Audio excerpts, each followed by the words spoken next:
আসসালামু আলাইকুম। সবাই কেমন আছো? আজকে আমরা ইন্টারমিডিয়েট দ্বিতীয় বর্ষের দ্বিতীয় পত্রের জটিল সংখ্যা এই চ্যাপ্টারটা নিয়ে আলোচনা করব, যেটা আমাদের পরীক্ষার জন্য খুবই গুরুত্বপূর্ণ একটা চ্যাপ্টার। তো তোমরা যারা আমার ক্লাস করবে, আমি আশা করছি যে তোমরা পুরো ক্লাসটি দেখবে, যেন আমরা এই ক্লাসের সবকিছু ভালোভাবে বুঝতে পারি। তো আজকে আমরা দেখব জটিল সংখ্যার দুইটা চ্যাপ্টার আছে, 3A এবং 3B। তো আমরা 3A নিয়ে আলোচনা করতে চলেছি। তো প্রথমে আমরা দেখবো জটিল সংখ্যা কাকে বলা হয়। জটিল সংখ্যা কাকে বলা হয়, প্রথমে এটা নিয়ে আমরা একটু আলোচনা করতে চাই। তো আমরা বলবো যে এ প্লাস আইবি আকারের সংখ্যাকে জটিল সংখ্যা বলে। খুবই সহজ একটা সংজ্ঞা, ঠিক আছে? এ প্লাস আইবি আকারের সংখ্যাকে জটিল সংখ্যা বলা হয়, যেখানে এ বি আমরা বলছি বিলংস টু রিয়েল নাম্বার, আর বলতে আমরা রিয়েল নাম্বার বুঝি। আর আই হলো, যেখানে আই, দেখো এখানে খেয়াল করো আই ইউজ হয়েছে। এই আই হলো জটিল সংখ্যার একক, মানে যেখানে তাহলে তুমি আই পাবে সেটা জটিল সংখ্যা হবে, এটা তুমি মাথায় রাখবে। যেখানে আই এর মান নির্দিষ্ট √(-1) এবং আমরা স্কোয়ার রুট পেয়েছি, তাহলে উভয় দিকে আমি যদি স্কোয়ার করি তাহলে আমরা আই স্কোয়ার সমান -1 পাবো, ঠিক আছে? এটা হলো আমাদের জটিল সংখ্যার আই এর মান √(-1) এবং সেখানে আই স্কোয়ার সমান -1। তাহলে আমরা বলছি কি যে এ প্লাস আইবি আকারের সকল সংখ্যাকে। এবার এখানে আমরা দেখছি যে এ প্লাস আইবি আকারের জটিল সংখ্যার এ হলো বাস্তব অংশ, এ হলো বাস্তব অংশ, আর বি হলো কাল্পনিক অংশ। হ্যাঁ, একে আমরা রিয়েল পার্ট বলি। আমরা আমি যদি বলি যে Z is equal to A plus I B, ঠিক আছে, তাহলে রিয়েল পার্ট অফ জেড, এটাকে আমরা সাধারণত আর ই দ্বারা প্রকাশ করি, সেটা সমান হবে এ। আবার যদি বলি ইমাজিনারি পার্ট অফ জেড, যেটা আই এম অফ জেড বলা হয়, যেটাকে বলা হয় বি। তার মানে আই এর সাথে যে থাকে সে হলো আমাদের ইমাজিনারি পার্ট বা অবাস্তব অংশ, কাল্পনিক অংশ, ঠিক আছে? আর যেটা আই বাদ দিয়ে আছে সে হলো বাস্তব অংশ অথবা রিয়েল পার্ট অফ জেড। তাহলে এখানে আর ই জেড বলতে আমি শুধু যেটা আই বাদ দিয়ে তাকে বোঝাবো, আর ইমাজিনারি অফ জেড বলতে যেটা আই এর সাথে আছে তাকে বোঝাবো। আমি আশা করছি ব্যাপারটা বোঝা গেছে এবং এটা আমাদের আসলে মনে রাখা লাগবে, ঠিক আছে? তো এইবার আমরা দেখছি যে এখানে বলা হয়েছে জটিল সংখ্যাকে আর্গন ডায়াগ্রামে স্থাপনের সময় এক্স কে বাস্তব অক্ষ এবং ওয়াই কে কাল্পনিক অক্ষ বিবেচনা করা হয়। এই ব্যাপারটা কি একটু আমরা একটু আলোচনা করতে পারি, ঠিক আছে? এটা একটা গুরুত্বপূর্ণ জিনিস, কারণ আমাদের একটা প্রশ্ন আসে আর্গন প্ল্যান, হ্যাঁ, আর্গন প্ল্যান নিয়ে কোশ্চেন আসে, সেটা আমরা কিভাবে সমাধান করব এটা আমরা দেখতে পারি, ঠিক আছে? দেখো তাহলে আমরা এটা একটু আলোচনা করি, ওকে? তো আমরা দেখছি যে ডায়াগ্রামে, আর্গন ডায়াগ্রামে যদি আমরা কাউকে স্থাপন করতে চাই, সেক্ষেত্রে আমরা এক্স অক্ষকে বাস্তব অক্ষ এবং ওয়াই কাল্পনিক অক্ষ ধরে নেব। হ্যাঁ, তাহলে এখন আমরা কি বোঝাচ্ছি আসলে ব্যাপারটা দেখি। মনে করো যে ইট ইজ ইকাল টু বলছি 2 + 3i, এটাকে আমরা আর্গন ডায়াগ্রামে বসাবো। তাহলে আমরা যেহেতু ডায়াগ্রাম, তার মানে এক্স অক্ষ ওয়াই অক্ষ লাগবে, এবং এখানে আমাদের বলা হয়েছে এক্স অক্ষকে বাস্তব অংশ, এটা হলো এক্স অক্ষ, তাহলে এটাকে আমরা বাস্তব অক্ষ ধরবো, ঠিক আছে? বাস্তব অক্ষ বলতে আমরা কি বোঝাবো? বাস্তব অংশ বাস্তব অক্ষ বরাবর যাবে। আর এটাকে আমরা ওয়াই অক্ষ বলি, ঠিক আছে, যেটাকে আমরা এখানে বলছি কাল্পনিক অক্ষ। কাল্পনিক অক্ষ, কাল্পনিক অক্ষ, যেখানে আমরা বলবো যে অবাস্তব অংশ অথবা কাল্পনিক অংশ যাবে। তার মানে আমি তাহলে এখানে বাস্তব অংশ কত দেখছি, আমরা বলবো যে R E of z this is 2। তার মানে বলবো যে এই যদি এটা 1 একক হয়, এটা 2 একক, তার মানে এইটুকু হলো আমাদের বাস্তব অংশর 2 একক গিয়েছে। আর ইমাজিনারি পার্ট অফ কত? জেড, অবাস্তব অংশ, অবাস্তব অক্ষ অথবা কাল্পনিক অক্ষ বরাবর যাবে, তাকে আমরা 3 বলছি। তার মানে আমরা বলতে পারি এটুক 1, এটুক 2, এটুক 3, রাইট? তার মানে এই পরিমাণ হলো আমাদের 3 পরিমাণ গেছে। তো এইটার মিলিত স্থান কোনটা? আমরা বলবো এটার মিলিত স্থান হচ্ছে এইটা, যেমন এটাকে লেখা যায় 2,3, 2,3। তাহলে স্যার এইটাই হলো আমাদের আসলে আর্গন প্ল্যান। তাহলে আর্গন প্ল্যান ডায়াগ্রামে কি হয়? আর্গন ডায়াগ্রামে যেটা হয় সেটা হচ্ছে যে একটা জটিল সংখ্যার বাস্তব অংশকে এক্স অক্ষ বরাবর, মানে বাস্তব অক্ষ ধরে নিয়ে বিবেচনা করা হয়েছে, আর অবাস্তব অংশকে ওয়াই অক্ষ বরাবর বা কাল্পনিক অক্ষ ধরে নিয়ে অঙ্কন করা হয়েছে, ঠিক আছে? অঙ্কন করে আমরা যে ডায়াগ্রামটা পেয়েছি এটাকে আমরা বলছি আর্গন ডায়াগ্রাম। এটা আমাদের পরীক্ষা আসে, হ্যাঁ। এরকম কোশ্চেন করতে পারে যে Z is equal two -2 + 3i, এর আর্গন ডায়াগ্রাম লিখো বা অঙ্কন করো। সো ফাইন, তাহলে এর কি হবে? এটা negative -2, real part of Z, real part of Z -2, তাহলে বাস্তব অংশ এক্স অক্ষ বরাবর যায়, কিন্তু এটা নেগেটিভ অংশ আছে, তাহলে আমরা বলবো যে নেগেটিভ দিকে যাবে, নেগেটিভ দিকে। হ্যাঁ, এই যে নেগেটিভ দিকে, মনে করো এটা -2। আর ঠিক 3, তাহলে এই পর্যন্ত আমরা গিয়ে বলবো এইটা হলো সম্মিলিত স্থান, যেটা -2,3 হিসাবে আমরা লিখতে পারি। ওকে, এই ছিল আর্গন ডায়াগ্রাম। আমার মনে হয় এটা ক্লিয়ার। হ্যাঁ, এখন আমরা ওই যে আই যে পেলাম, এই আয়ের এই বিষয়টা নিয়ে আমরা একটু বিশদ আলোচনা করব। হ্যাঁ, কারণ আই থেকে আমাদের আয়ের পাওয়ার নিয়ে অনেক কিছু কোশ্চেন হয়, এই কোশ্চেন গুলো আমরা সাধারণত পারি নাকি দেখবো। ওকে, তো যেটাকে আমরা আয়ের ঘাত দ্বারা বিবেচনা করা হয়েছে, আয়ের ঘাত দ্বারা। তো আয়ের ঘাতে আমরা কিভাবে সমাধান করি সেটা আমরা একটু দেখি। ওকে, ওকে ফাইন। তো আমার মনে হয় আমার কথা বোঝা যায় এবং অঙ্ক বোঝা যায়, কোনো সমস্যা হচ্ছে না। তো যদি সমস্যা না হয় তাহলে ক্লাসটা পুরো দেখতে হবে, যেটা পরীক্ষার হলে গিয়ে বুঝতে পারবে যে আমরা গুরুত্বপূর্ণ আলোচনা করেছি। আয়ের ঘাত, তাহলে আয়ের ঘাত নিয়ে বলি। তো আমরা প্রথমে দেখলাম যে আয় মানে √/-1। তাহলে আই স্কোয়ার মানে কত, বলবো যে উভয় দিকে স্কোয়ার করেন -1। সো এবার আই কিউব মানে কত, বলবো যে I power square into I, ভেঙে লেখা যায় সূচকের নিয়মে। সো আই স্কোয়ার মানে -1 আর আই মানে I, so this is -i। ঠিক তেমনি আমি বলি I⁴ কত, তাহলে বলবো এটাকে লেখা যায় I² × I², ভেঙে লেখা যায়, রাইট? তাহলে I² মানে -1, I² মানে -1, সো দিস ইজ +1। এভাবে যদি আমি বলি I⁴ কত, তাহলে বলবো যে I⁴ এর মানে আমরা জেনেছি 1, তাহলে I⁴ into I, so 1 × I, this is I. এরকম করে আমি যদি I⁴ বের করতে চাই তাহলে কত হবে, I⁴ × I², যেটা হচ্ছে 1 × -1, দিস ইজ -1।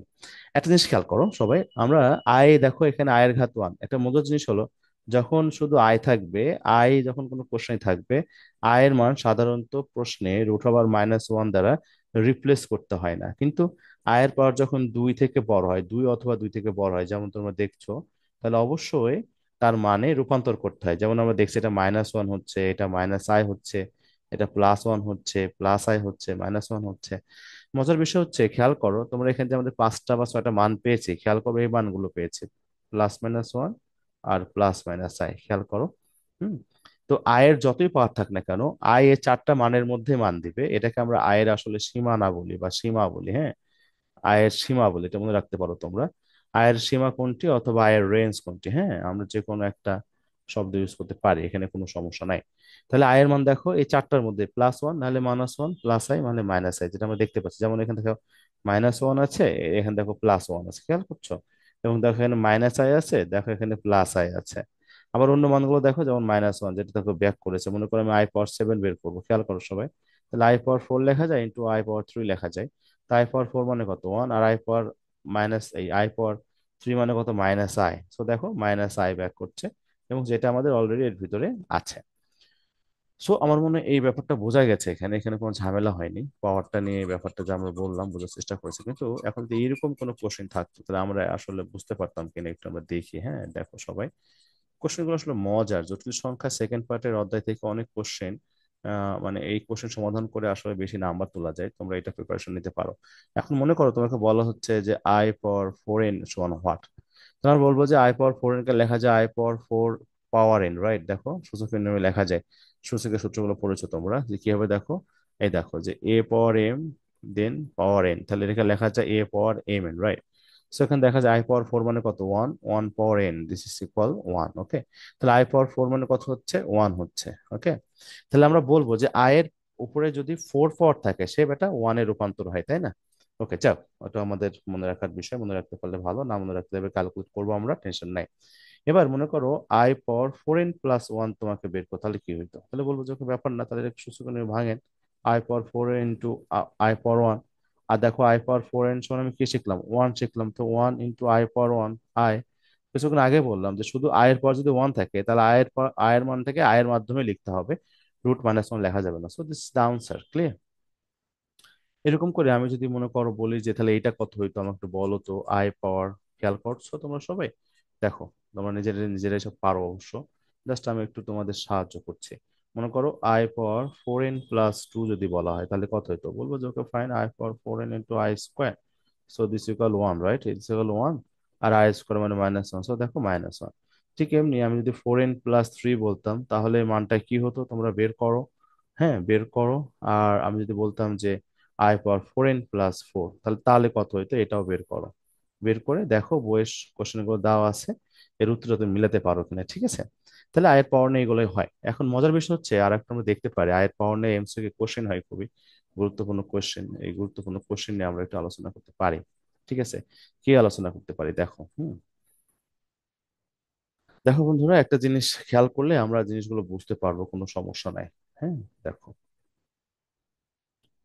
তাহলে কি দেখতে চলেছি আমরা? আমরা বলবো যে এবার যদি I plus I square plus I power three plus I power four এর মান কত, আমরা কি বলতাম?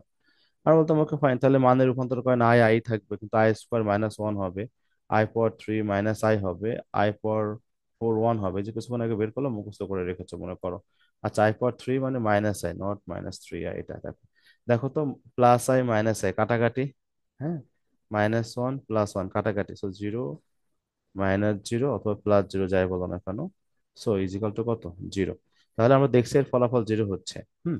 মজার বিষয় হচ্ছে একটা জিনিস এখান থেকে তোমরা লিখে রাখতে পারো, যেটা তোমাদের কাজে লাগবে এমসিকিউ এর ক্ষেত্রে, হ্যাঁ, এমসিকিউ এর ক্ষেত্রে তোমাদের কাজে লাগবে ইনশাল্লাহ, ঠিক আছে? কি কাজে লাগবে দেখো। কি কাজে লাগবে? আমরা বলবো যে এই জায়গাটাতে আয়ের পাওয়ার, লেখো সবাই, হ্যাঁ লিখে রাখো, যে আয়ের পাওয়ার বা ঘাত ক্রমিক পূর্ণ সংখ্যা হলে, ক্রমিক পূর্ণ সংখ্যা হলে প্রতি চারটি পদের যোগফল জিরো হয়। প্রতি চারটি পদের যোগফল বা সমষ্টি কত হবে? শূন্য হবে, রাইট? যোগফল বা সমষ্টি শূন্য হবে, যেটা লিখে রাখতে পারো। যেমন দেখেন, দেখো আয়ের পাওয়ার ক্রমিক পূর্ণ সংখ্যা, দেখছো? এখানে ওয়ান আছে, রাই মানে ওয়ান টু থ্রি, দেখো ক্রমিক সংখ্যা, রাইট? ঠিক তেমনি মনে করো আমি যদি বলতাম যে I power eight plus I power nine plus I power ten plus I power eleven, কত হতো? তোমরা বলতো জিরো হতো, কারণ কি এখানে এইট নাইন টেন এগুলো ক্রমিক সংখ্যা, ওকে? এইভাবে সাধারণত আমাদের আয়ের পাওয়ার নিয়ে কাজ করতে হয়, রাইট? ওকে, সো এরকম থাকলে আমরা মনে হয় পারবো, কোনো সমস্যা নাই। এবার ঘটনা হচ্ছে, এই আমরা অনুবন্ধী জটিল সংখ্যা দেখবো, অনুবন্ধী জটিল সংখ্যা যেটাকে আমরা জেড বার দ্বারা প্রকাশ করি, ঠিক আছে, জেড বার দ্বারা।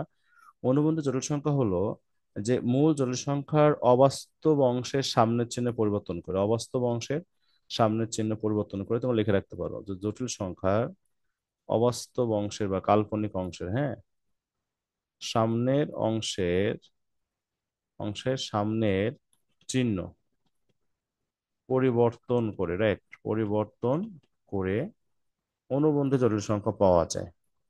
যেমন দেখো আমি বলছি Z is equal to X plus I Y, তো অনুবন্ধীকে বার দ্বারা প্রকাশ করে, Z bar, so X minus I Y. দেখো এখানে অবাস্তব অংশ কিন্তু এইটা, রাইট, মানে আই ওয়াই আর কি, ওয়াই। আই যার সাথে আছে সে হলো অবাস্তব অংশ, এর সামনে কি চিহ্ন? প্লাস, দেখো আমার মাইনাস চিহ্ন দিয়েছে, ওকে?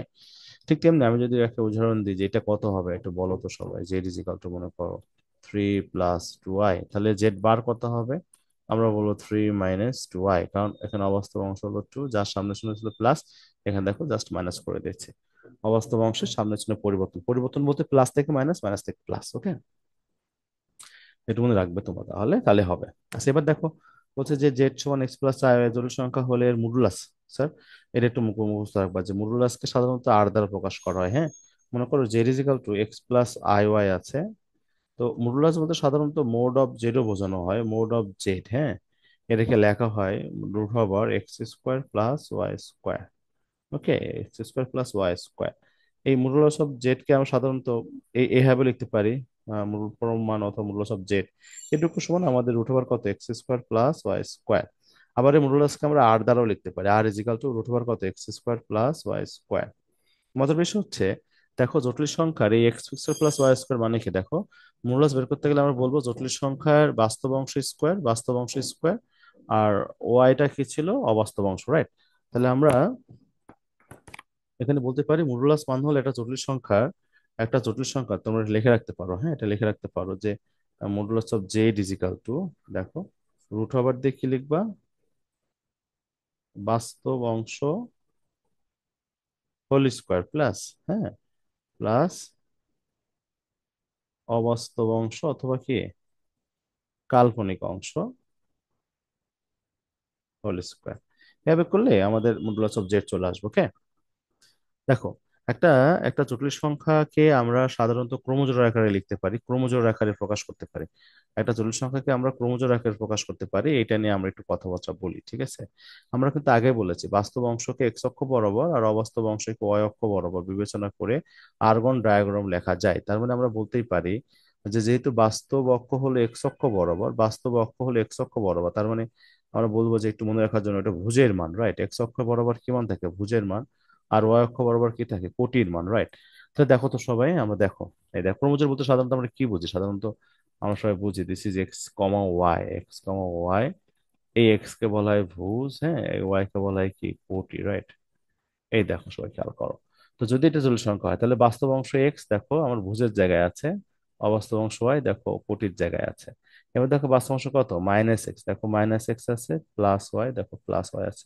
দেখো এখানে মাইনাস এক্স, এখানে মাইনাস ওয়াই, আয়ের সহগ, হ্যাঁ, আয়ের সহগ মাইনাস ওয়াই কি হবে দেখো, এটা আবার একটু কনফিউজ হয়ে যায়। এইভাবে দেখো তো আমি লিখতে পারতাম কিনা? এইভাবে লিখতে পারতাম, তাহলে minus x minus Y.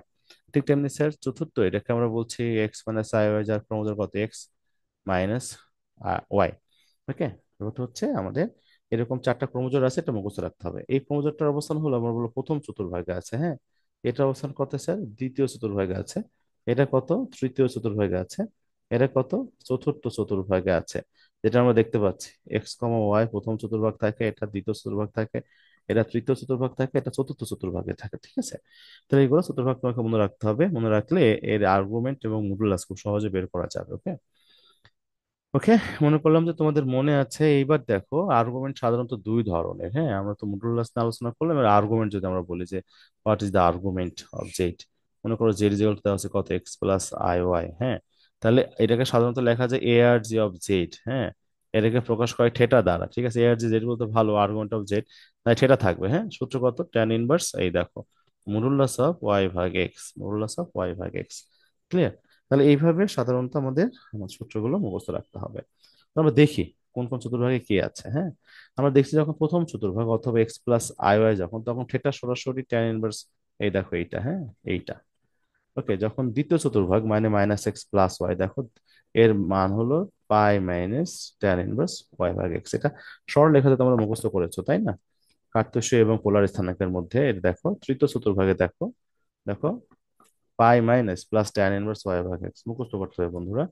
X minus I Y দেখো, এটা চতুর্থ চতুর্ভাগ দেখেন মাইনাস ট্যান ইনভার্স ওয়াই ভাগ এক্স। ওকে, এই সূত্রগুলো তোমাকে একটু মুখস্থ রাখতে হবে, কোন চতুর্ভাগে এটা কত, না হলে কিন্তু আমরা বের করতে পারবো না। এখন ঘটনা হলো এই যেটা কিভাবে এই চতুর্ভাগে এটা হয় কেন, এই চতুর্ভাগে এটা হয় কেন, এই চতুর্ভাগে এটা হয় কেন, এই চতুর্ভাগে এটা হয়, এর ব্যাখ্যা আছে বন্ধুরা। তো আমি ভিডিওতে বেশি লেন্দি করতে চাচ্ছি না বলে ওগুলো আমি ব্যাখ্যা করতে চাচ্ছি না, ঠিক আছে? তো মোট আর্গুমেন্ট গুলো দুই ভাবে লেখা যায়, একটা হলো সাধারণ আর্গুমেন্ট আর একটা হলো কি? সাধারণ আর্গুমেন্ট, একটা মুখ্য আর্গুমেন্ট, রাইট? সাধারণ আর্গুমেন্টটা কি, মুখ্য আর্গুমেন্টটা কি, আমরা একটু দেখবো, ঠিক আছে? তাহলে আমার মনে হয় এগুলো বুঝতে পারবো, কোনো প্রবলেম নেই। হুম। যেমন দেখো সবাই খেয়াল করো, আমরা বলছি যে মুখ্য আর্গুমেন্টের মানটা মাইনাস পাই থেকে থেটা বড়, অথবা পাই থেকে ছোট অথবা সমান, মানে minus pi less than is theta, আর theta is less than equal pi. Okay, এটা মনে রাখতে হবে।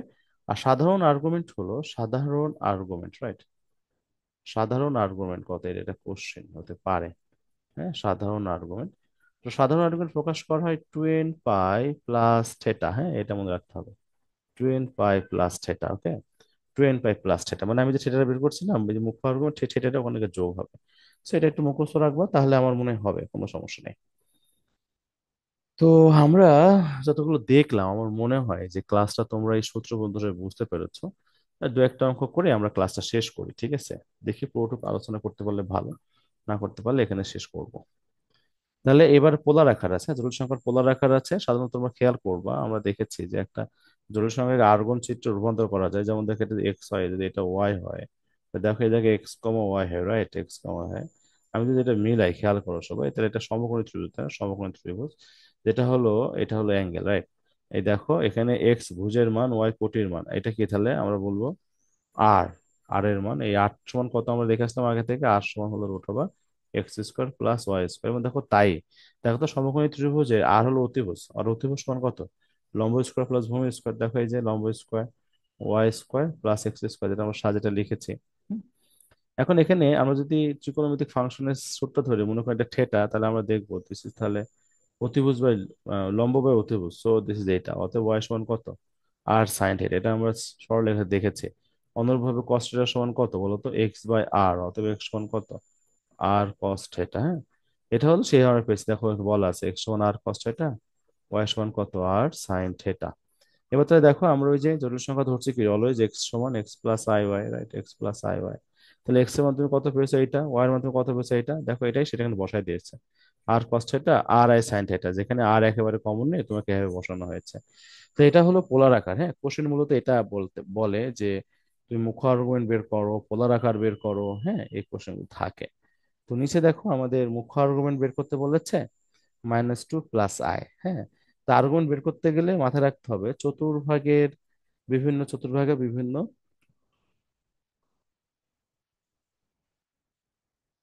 মুখ্য আর্গুমেন্টের মান, রাইট? তাহলে প্রথম চতুর্ভাগে আমরা দেখেছিলাম কত, শুধু থিটা সমান ট্যান ইনভার্স পাই ভাগ এই ওয়াই ভাগ এক্স। এই দেখো ওয়াই ভাগ এক্স, আমরা ওয়াই বলতে কি বুঝাবো, অবাস্তব অংশ, আর এক্স বলতে আমরা কি বুঝাবো, বাস্তব অংশ। দ্বিতীয় চতুর্ভাগ বলতে পাই মাইনাস অর্থাৎ তৃতীয় এটা, চতুর্থ এইটা। তাহলে এবার আমরা দেখো মুখ্য আর্গুমেন্ট এটা জাস্ট আমরা সলভ করে আজকের ক্লাস এখানে শেষ করি। আরো একটা ক্লাস আমরা দিব ইনশাআল্লাহ এটার উপর, ঠিক আছে? দেখো ছোট ক্লাস করলে মনোযোগ থাকবে, আমার মনে হয় তোমাদের জন্য ভালো হবে। দেখো জেড সমান বলছে -2 + i, তাহলে এর মুখ্য আর্গুমেন্ট কত। সবার আগে আমাকে দেখতে হবে যে তাহলে কোন চতুর্ভাগে অবস্থিত। আমরা দেখছি যে এক্স এর মান নেগেটিভ, ওয়াই এর মান পজিটিভ। সো এক্স এর মান নেগেটিভ, ওয়াই এর মান পজিটিভ, দেখো দ্বিতীয় চতুর্ভাগে থাকে। এই দেখো দ্বিতীয় চতুর্ভাগে উল্লেখ করা হয়েছে। আর দ্বিতীয় চতুর্ভাগে থিটার মান কত, পাই - ট্যান ইনভার্স ওয়াই ভাগ এক্স। দেখছো বন্ধুরা? দেখো এই সূত্র দেখো ইউজ করা হয়েছে। তাহলে এবার এখানে এই যে ওয়াই ভাগ এক্স, ওয়াই মানে কত, অবাস্তব অংশ, দেখো 2 আছে এখানে। আর এখানে এক্স সমান কত, বাস্তব অংশ, ওয়াই সমান 2, জাস্ট এখানে দেখো বসাই দিয়েছে, অর্থাৎ যে ক্যালকুলেট করেছে। এবং ট্যান ইনভার্স মান সমান কত হয়, পাই/4। সো দিস ইজ 3 পাই/4 বিয়োগ টোগ করে, এবং that are the answer. Clear? এইভাবে সাধারণত আমাদের পরীক্ষায় যদি কোশ্চেন আসে এর ভেতর থেকে, আমার মনে হয় যে তোমাদের কোশ্চেন করতে সহজ, উত্তর করতে সহজ হবে, টেনশন নেই। তো তোমাদের ক্লাসটা দেখেছো, তোমাদের ধন্যবাদ। আমাদের আরো কিছু অঙ্ক ছিল আজকের ক্লাসে, আমি বলছি না, যেমন দেখো এই যে সঞ্চার পথের সমীকরণ নির্ণয় খুবই গুরুত্বপূর্ণ। হ্যাঁ, সঞ্চার পথের সমীকরণ নির্ণয়, যেমন দেখো এই যে এই কোশ্চেনটা, এই কোশ্চেনটা যারা পারে না তাদের পরীক্ষার হলে যাওয়া উচিত না। এই প্রশ্ন পারতে হবে, অলওয়েজ পারতে হবে। ওই বাস্তব সংখ্যা হলে X square plus B square সমান হলে প্রমাণ করো যে এক্স একটি বাস্তব মান, এই সমীকরণ কি করে, সিদ্ধ করে, রাইট? এই কোশ্চেনটা আমরা আগামী দিন করবো স্যার, এটা খুবই গুরুত্বপূর্ণ জিনিস।